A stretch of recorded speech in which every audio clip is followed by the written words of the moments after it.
یو ډېره مسلې ته ځم چې دا د عقیدې خبره ده. یو کس ویلی دي او په میډیا راغلی صرف د اصلاح دپاره یې ویل.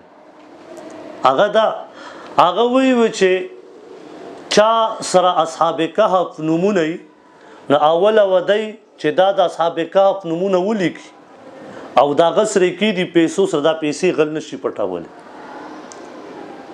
دویمه دا وي چې اصحاب کهف نومونه دې ولیکه او دا دې په فصل کې ویزان که په پټي کې جیوارو کې غنمو کې نور څه فصل کې وی دا فصل بستانه خرابېږي.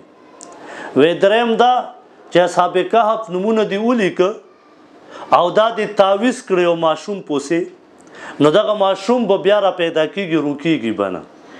څلورم وی دا وی چې اصحاب کهف نومونه دې ولیکه او په سمندر کې روان شو ځان ته تعویض که نو وی چې ته به په سمندر کې غرق کېږې نه. څومره غلطه عقیده ده دا. او دا د دې اصحاب کهف نومونو فواید ذکر کوي. دا الله پاک نیکان خلکو د نبی علیه الصلاة والسلام په نوم مبارک باندې مدد نشي غوښتی. مدد به صرف د الله نه غواړي. الله مو دې معاف کړي. موږ خو نن سبا عجیبه دین روان کړی. حالانکه په قرآن کې سورة الاعراف کې آیات نمبر 80 کې الله فرمایي ولله الاسماء الحسنى فادعوه بها. الله فرمایي ما په خستو نومونو سره راوباله زمانه مدد وغواړه. د اصحاب کهف نه مدد مه غواړه. اکرم رضی الله تعالی عنہ چې په سمندر کې ګیر شو ایمان نه و راوړی. هلته کې چغه چاته وایي الله ته وایي.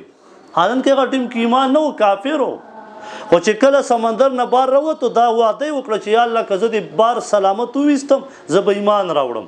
د دې زمانې خلک وایي نه اصحاب کهف په نومونو د الله نه اصحاب کهف نومونه ځان سره که او په دې مدد غواړه.